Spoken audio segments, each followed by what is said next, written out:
The start of the year, we're still in New York. Ben and I had an awesome morning together. Everything great happened, and he goes to leave to the post office. And I'm crawling underneath our kitchen table, cleaning up like everything the kids dropped. And as soon as the door shut behind Ben, I unconsciously just burst into tears. Clearly, I'm doing really great at life right now, alone, lying under a table, just hysterical. Like, I'm a mess. You'd think I learned how to figure out my life that wouldn't allow me to collapse under a floor hysterical. I don't know. Maybe you have. I haven't.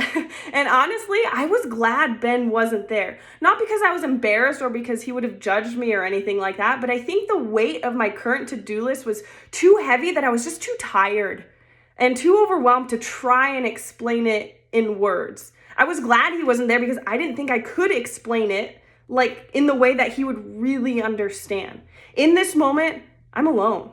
Physically alone, but also like alone in my personal challenge. Alone knowing that even if I were to try and explain it, it wouldn't fully be grasped or understood, and it definitely wouldn't be felt the way that I was feeling it. And we have these moments, right? When we feel alone, whether like literally and physically alone or sometimes alone just emotionally. And we are certain that no matter our efforts, there's no way to properly express to anyone what we're really feeling.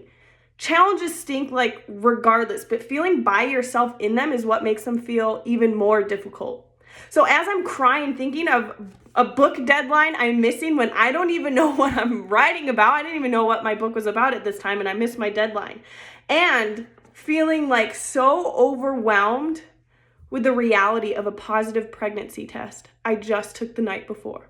Now, this is with Mercy. I'm not pregnant right now, but I just found out I was pregnant the night before. And my mind's racing, and I'm really, really feeling like there's no way I can do this. I'm praying, if we can even call it that, but really I'm just screaming at God for 20 minutes straight, like demanding to know how. I started doubting my ability and doubting myself like in general. Am I cut out for this? Am I strong enough? Am I crumbling? Am I crumbling right now? What's life gonna look like now? Am I losing myself? Is God really behind all of this? Is this God's path for me? Under my table, completely weighed down with too many questions about the journey ahead of me? Is this his path? And is it always going to feel heavy and lonely? After venting, I listened. I desperately tried to pay attention to anything that would pop into my head, hoping it was God answering me. And I thought of the man with palsy, but not in the way that you would think. Now, the man with palsy, he desperately wanted to get to Jesus to be healed. And we know that he does, but he couldn't get to Christ himself. Quite literally and physically, he needed to be carried and physically brought to him. And what a night he chose. Now, Jesus was at Peter's house, and I don't know what's going on, but apparently it was the place to be because there were so many people at Peter's house that they couldn't all fit inside. People were like flooded around the house, surrounding it. It's an action-packed night among so many friends that there's little room for movement. But the man with palsy had a group of choice friends who were so determined for him to get closer to the Savior and receive the comfort he wanted that they carried him on a stretcher. You know this. But when they all arrived and still couldn't get to Christ because of this multitude, they pulled this man up to the roof of Peter's house and they started peeling off clay tiles. They're ripping apart Peter's roof. Aren't we so glad that that's like not our house? Can we just picture this for a second?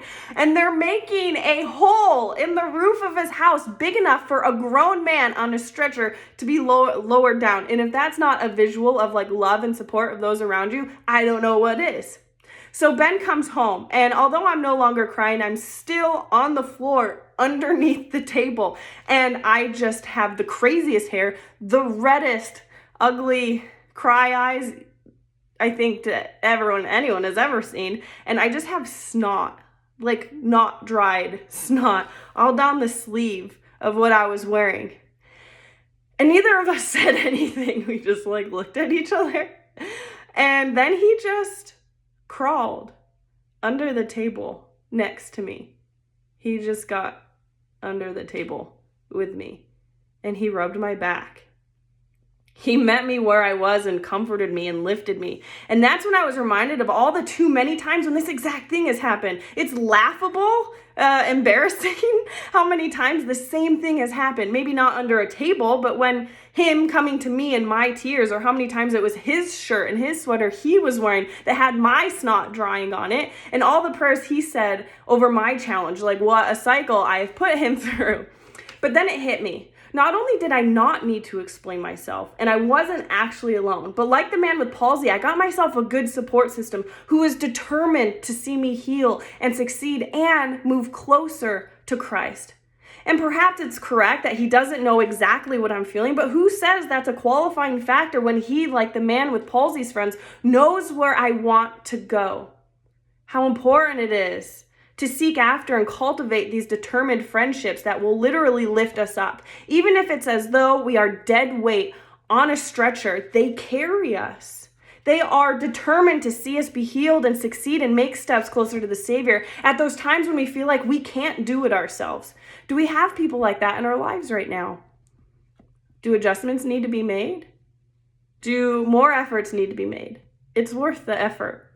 But sometimes it's not always like that. I know that. I didn't always have my husband, and there were years and years, quite literally, where I didn't have friends, let alone close friends at all. What then? Who then?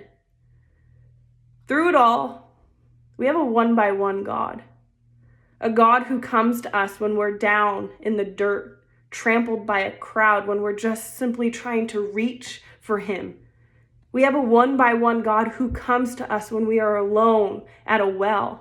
We have a one-by-one God who comes to us under a table, crying.